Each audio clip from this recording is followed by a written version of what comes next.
ఏమండి రావుల్ గారు, అసలు ఆయన ఎక్కడికి వెళ్ళారో మీతో ఏమైనా చెప్పారా? ఏమోనమ్మా, భద్రాచలం ఎగువ ట్రిప్కి వెళ్ళాడు. లాంచి తిరిగి వచ్చేసింది కానీ ఆయన మాత్రం తిరిగి రాలేదు. రేవులోకి ఎలగచ్చకాయలాగా ఉండేవాడు. రేవు చూడమ్మా ఆయన లేక ఎలా బోసిపోయిందో. రేవేంటండి, ఇల్లే బోసిపోయినట్టుగా ఉంది. ఆయన మా ఎదురుగా ఉంటే అప్పు సప్పు చేసి ఉప్పు పప్పు తెచ్చుకునేవాళ్ళం. ఏమండి, ఆయన ఎక్కడైనా కనిపిస్తే ఆయన చెప్పినట్టే వింటామని చెప్పండి. ఆయన మా ఎదురుగా ఉంటే చాలు. మనిషి దూరం అయితేనే మనుషులు విలువ తెలిసేది మనుషులకి. ఊరుకోండా మీ సొకండాలంటే. మరి చెప్పే ఒరే, దరికేరా దరికే. హలో, మా గొంతు గుర్తుపట్టలేదా? Black tiger. మళ్ళీ ఏం కావాలి?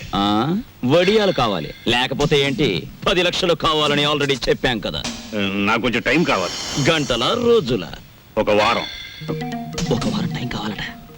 వారమా? నో, సగమిస్తాం. 3 రోజుల 12 గంటలు. బ్లాక్ టైగర్స్ టైం అంటే టైమే. Black tigers time. ఏమండి, మీ మొండితనం మానేసి తొందరగా ఒక నిర్ణయం తీసుకోండి. మన అమ్మాయి అక్కడ ఉంది.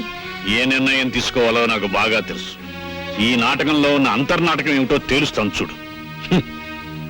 చెప్పండి, ఈ కిడ్నాపింగ్ అనేది మీరు అలకా కలిసి ఆడుతున్న నాటకం కదా? చెప్పండి, లేకపోతే మీ పెద్దవాళ్ళతో చెప్తాను. అంకుల్, ఏదో నోట్ చేసుకొస్తానని సెంట్రల్ బ్రిడ్జ్ దగ్గరికి వెళ్ళింది. ఎవరో 2 మగాళ్ళు వచ్చి తీసుకెళ్లారు. చొరవగా ఉండేటప్పటికి మీ వాళ్ళే అనుకున్నాం. అందుకంటే మాకేం తెలియదు అంకుల్. చూసారా, ఇదంతా పిల్లాడి నాటకం అన్నారు. ఇప్పుడైనా తెలిసిందిగా. వెంటనే వెళ్ళండి. వెళ్ళి వాళ్ళ పిల్లని చంపేయక ముందే వాళ్ళు అడిగిందేదో వాళ్ళ మొహాన్ని పడేయండి. ఎవరికి చెప్పాలో ఏం చెయ్యాలో నాకు బాగా తెలుసు.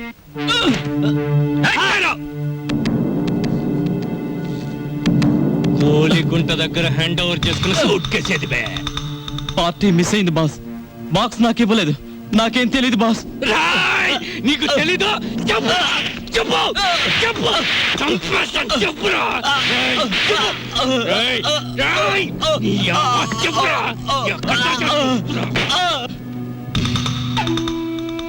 బయటోళ్ళని మడ్డ చేయటం నాకు లెక్క లేకపోయినా తమ్ముళ్ళంటే నిన్ను మడ్డ చేసే పరిస్థితి తీసుకురాకుబే. చెప్తారా? చెప్పేస్తాను బాస్. నేను చేయదు బాస్. సూట్ కేసు నా ముండ మకాలో పెట్టాను బాస్. అదే నాకు ఐడియా ఇచ్చింది బాస్. అదే నాకు ఐడియా ఇచ్చింది.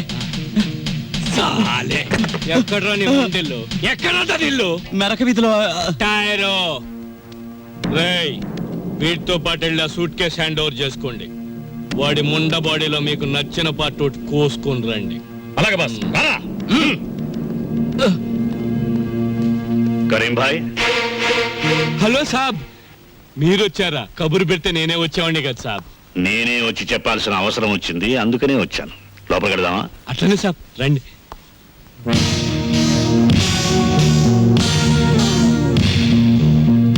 Black tiger sir. మనకి తెలియని టైగర్స్ లయన్స్ వీళ్ళెవరు సార్?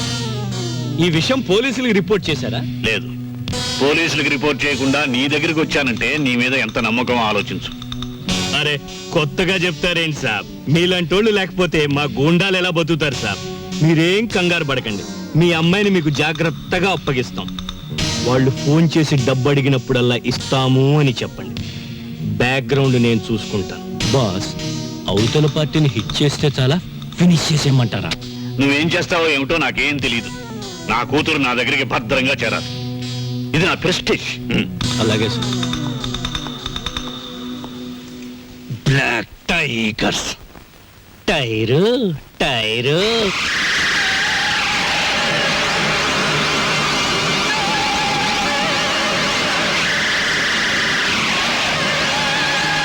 ఓ ప్లేట్ పకోడీ నాయుడు గారికి.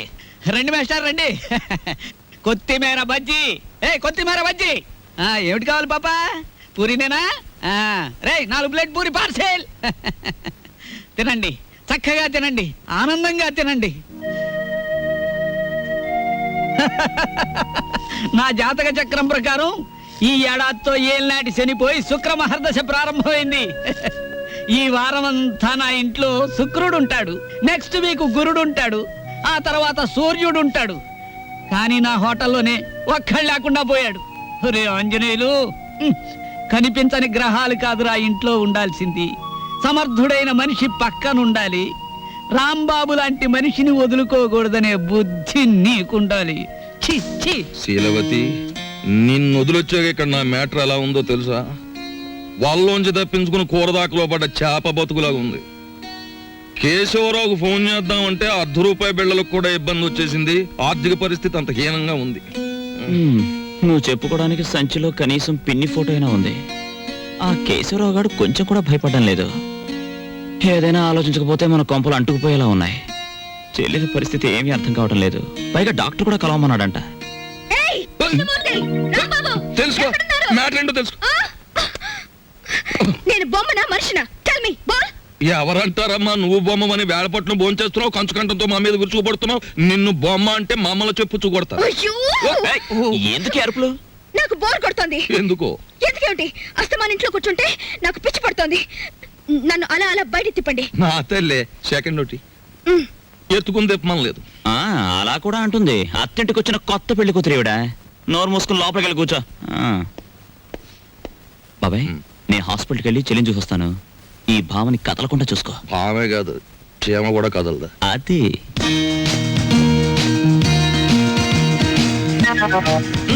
ఏం లేదు, లోపలికి వెళ్ళి పుస్తకం చదువుకో. ఒకసారి వస్తారా? వస్తున్నా. మనకి పని మనిషి ఎక్కడ ఉంది? పక్కింటావిడ అయ్యుంటా.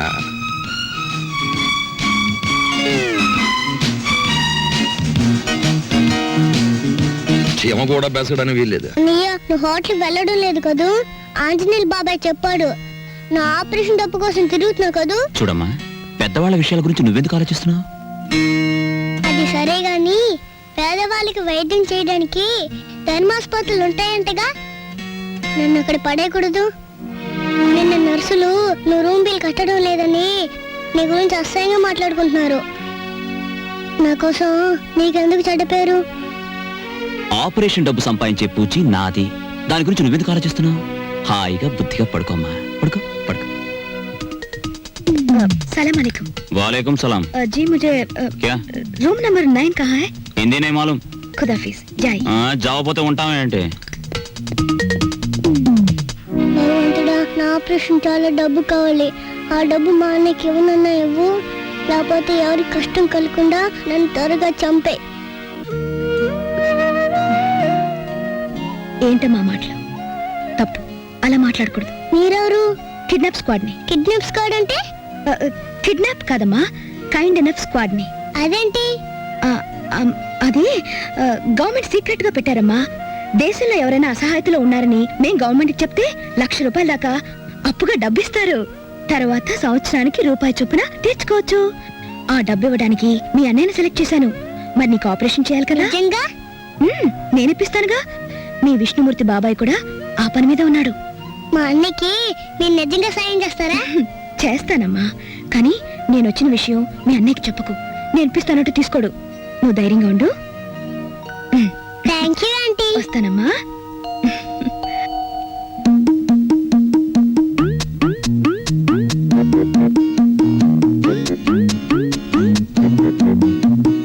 ఏమైపోయిందా అమ్మాయి? కాంపులీస్ ఇంటికి చెక్కేసిందా, లేక పోలీస్ స్టేషన్కి వెళ్ళి రిపోర్ట్ ఇచ్చేసిందా? బాబాయ్, ఏం బాబాయ్ ఏంటి కంగారుకున్నా? కంగారు ఏమిటి? అలాక మళ్ళీ గొడవ పెట్టిందా? గొడవ పడ్డవాడు మొత్తం ఇంటికి చెక్కేయడానికి. చెక్కే. ఇదిగో నువ్వే కంగారు పడుకో, ఇక్కడ ఉంది. నేను కంగారు పడ్డమే. నా ఈవినింగ్ కాఫీ ఎక్కడ? బయటకి ఎలాగో తీసుకెళ్లరు, లోపల ఏదో ఒకటి పెట్టకపోతే ఎలాగా? వచ్చాడుగా, వంట చేసి పెడతాడు. ఆ డ్యూటీ ఆయింది, మంద కాదు. ముझे मेरा कॉफी अभी इसी वक्त चाहिए। ఈ హిందీ కొంత ఎక్కడో విన్నట్టుంది. ఇక్కడే వినుంటాను. దోసేవయ్యా బాబు, ధర్మం బాబు, ధర్మం బాబు, తొందరగా ఇవయ్యా బాబు, ధర్మం బాబు, ధర్మం బాబు, దండాలి బాబు, తొందరగా కానివయ్యా. రేయ్, చేస్తే టిఫిన్ అయినా చేయి, లేదా ముష్టన్నా ఎత్తుకో. రెండు ఒకసారి ఎందుకు చేయటం? అదేటండి బాబు, మా వృత్తి మాది, మీ వృత్తి మీది. అయినా మా వృత్తి మీరు చేయగలరేంటి బాబు? నాకు బుద్ధి లేకపోతే పొద్దునే నీతో డిస్కషన్ ఏమిటి? అట్టుబడిపోతుంది, చూసుకోండి. ధర్మం చేయండి బాబు. తగలడు పొద్దున్నే ఏదో ముష్టి బేరం. ఇదేంటండి ఆంజనేయులు గారు ఇలా అయిపోయారు? ఏమిటో పేరు పెట్టి పిలుస్తున్నావు? పిలిచింది నేనండి. ఆ? ఏమిటి ఇలా అయిపోయారు? రోడ్డు మీద బండిట్టేసరే? ఏం చేస్తాను తల్లి, హోటళ్ళు బళ్ళు అవుతాయి, బళ్ళు హోటళ్ళు అవుతాయి. ఆ రాంబాబు నాకు హ్యాండ్ ఇచ్చి వెళ్ళిపోయినప్పటి నుంచి ఇలా అయిపోయాను. ఏంటయ్యా దోషిస్తా ఉంది, ఏం వేసి కాల్చావు? ఎంట్రీని వేసి కాల్చాను, నోరు మూసుకుని తినవేదవా. ఈ ముష్టి బేరాలతో బండి కిరాయి కూడా గిట్టడం లేదు. రాంబాబు ఎక్కడన్నా కనిపిస్తే నేను రమ్మన్నానని చెబుతావా? కొడతా. అతనుండగానేమో అంతా మీ గొప్పతనమే అన్నారు. అతని మంచితనాన్ని తెలుసుకోలేకపోయారు. ఇప్పుడు తెలుసుకున్నారు కదా, కనిపిస్తే లాక్కొచ్చేస్తానులే. ఈగలు ముసురుతున్నాయి, చూసుకోండి. వస్తాను. అలాగే. ఏమిట్రా అది ముస్తే? మీ బిల్లు పట్టండి బాబు. ఏమిటి శనగపప్పు? ఇవి లెక్కెట్టుకోవడానికి నా జీవితం చాలదేమో. 3 రూపాయలు ఉన్నాయా? 2 రూపాయలు చిల్లర ఉండదు బాబు. మరి ఇంకో రూపాయి ధర్మం చేశారనుకోండి బాబు. బాబా ధర్మం బాబు. నేను ఈ బండి మానేసి నీ వెనకాల వస్తే నీ తిక్క కుదురుతుందిరా వెధవా. ఒరే ఆంజనేయులు అడుకుంటాడండి రోయ్. నా పరిస్థితి వస్తే మీరు అడుక్కుంటారా? అప్పుడు నేనవుతా. కష్టాలు ఓర్చుకుంటే సుఖాలు దక్కునోయ్, బట్టలు వేసుకుంటే కుట్టించుకున్నాడు కొంచెం లూజ్ గా కుట్టించుకోకూడదు. ఊపిరి అడగ చస్తున్నాను. ఓహో, నా బట్టలు నువ్వేసుకున్నావా? అవును, నేను వచ్చి ఎన్ని రోజులైంది. వేసినవి ఎన్ని రోజులు వేసుకోను, అందుకే కనపడ్డా వేసుకున్నాను. వేసుకుంటావు. ఇలాగే వదిలేస్తే నీకు నచ్చినవని నాకు చెప్పకుండానే వేసుకుంటా. రాంబాబు, లోపలికి. ఎంత బిల్డింగ్ దొరికితే మాత్రం కాఫీ హోటల్ వదిలేయాలా? నువ్వు లేక ఆంజనేయులు వ్యాపారం పడిపోయి ఒకటే ఏడుపరుగు. వెనక్కి తిరుగు. ఆ బుజ్జినేమో హాస్పిటల్ వదిలేసి వచ్చావు. చుట్టపు చూపుగా వచ్చిపోతావు. అసలు ఏమన్నా ఆలోచన ఉందా? అది సరే గాని నేను ఇక్కడ ఉన్నట్టు నీకెలా తెలుసు? ఎందుకు వచ్చా? తందనాలాడదామని కొడతా. నిన్ను కలుసుకోవాలని, నిన్ను కలుసుకొని ఆ కాఫీ హోటల్ విషయము, మీ చెల్లెల విషయం చెప్పిపోదామని వెతుక్కుంటూ వచ్చాను. చూడమ్మా, ఏనన్నా? నేను ఇక్కడ ఉన్నట్టు ఎవ్వరికి చెప్పకమ్మా. చెప్పొద్దా? సర్లే చెప్పనులే గాని, కొత్త పుస్తకాలు వచ్చినాయి, ఇవ్వనా? ఇప్పుడు తర్వాత తీసుకుంటాను. ఇస్తానన్నప్పుడేమో తీసుకోవు, లేనప్పుడేమో అడుగుతావు. నువ్వు అడిగినప్పుడు నేను ఇవ్వకపోతే నాకు బాధ. ఇప్పుడు మూడ్ లేదమ్మా. పర్వాలేదు, తీసుకో. లేవమంటుంటే ఏమిటి నువ్వు? ఈ అమ్మాయితో పెట్టుకోకు. ఈ అమ్మాయి ఎవరో తెలుసా? ఎవరు? ఈ హౌస్ ఓనర్ కూతురు. పిచ్చిది. చూసావా, ఈ అమ్మాయికి వైద్యం విషయం కోసం డాక్టర్ని కన్సల్ట్ చేయడమే నా పని. పాపం పెళ్లి కావాల్సింది. ఈ విషయం ఇక్కడ బయట చెప్పక. తెలిసిన తర్వాత ఎందుకు చెప్తానులే బాబు. 2 మర్దనా వాళ్ళని పిలిపించి నిమ్మకాయ రసంతో బాగా మద్రా చేయించు, తగ్గిపోతుంది. ఇదిగో అమావాస్య రోజు దగ్గర కుక్కరుస్తుంది. వస్తానే పిచ్చి. వస్తాను తెచ్చు. టాటా. నేర్పించదన్నా. అలా చెప్పకపోతే మన ఇద్దరం దొరికిపోతాం. అవును, అది నీ మీద అలా పడుతుందేమిటి? అది అలానే పడుతుంది, పోతుంది, వస్తుంది, గిల్లుతుంది, కొరుకుతుంది. నీకెందుకు? సిగ్గు లేకపోతే నాకెందుకే సిగ్గు? నేను మగాణ్ణి తెలుసుకా. ఎంత టాంటెక్స్ డ్రైర్ అయితే మాత్రం ఇంత ఎగ్జిబిషన్. ఆ అమ్మాయి ఉండగా ఊడిందా, వెళ్ళా కూడిందా? ఉండగానే ఊడింది. అది మ్యాటర్. ఆయన ఎక్కడున్నా ఇంటికి తిరిగి వచ్చేలా చూడు స్వామి. ఏమిటి తల్లి ఈ అవతారం ఎత్తావు?